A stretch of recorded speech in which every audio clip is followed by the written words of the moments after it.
dikit niyan, magsasaka. Kaya ang sarap nito, guys. Pak, pak, pak.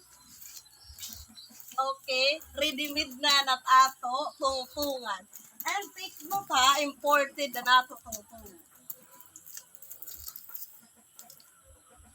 Hello! Oh my God! Ang lalaki ng papaya, di ba? Hello! This is it, guys. Pipitasin na natin. Wow! Ano? Hinog na. Isang ganyan lang. Masayon na. Diba? Oo, ang laki ng papaya. Diba? Oh. Na na na na na na na na na na. O, diba? Nainggit kayo sa papaya ko? Oh.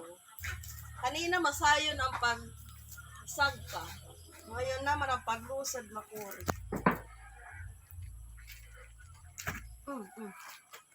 Wow, guys! Okay, ayan o. Tingnan nyo, ang laki talaga. Wait, kakainin na natin. Oh, ayan o. Oh, laki. Hello, hihiwain na natin. Wow. Wow, sarap nito. Oh.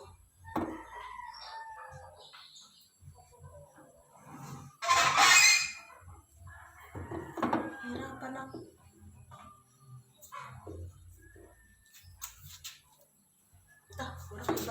Ay, gano'n. Gano'n natin.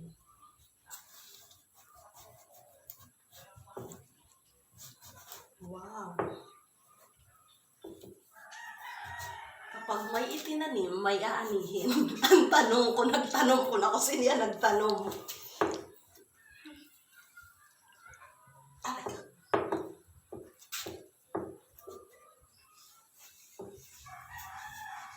Murang ibang. Ayan. Diba? Look. Magdadala ako ng uyas. Para maitanim namin doon. Diba? Oh, ito yung masarap. Butong. Ang tawag sini guys, butong. Yung hindi pa gaanong hinog.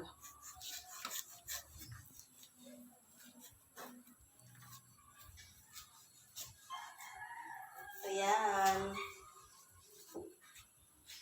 Tapos babalatan natin para makaunta.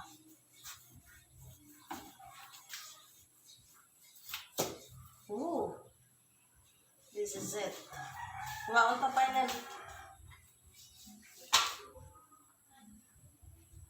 Okay, that's all for today, guys. Babalatan ko na lang to, tas kakainin. Papaya is rich in vitamins. And this is a very good for our body kasi fiber din ito inisip. Bye! Bye!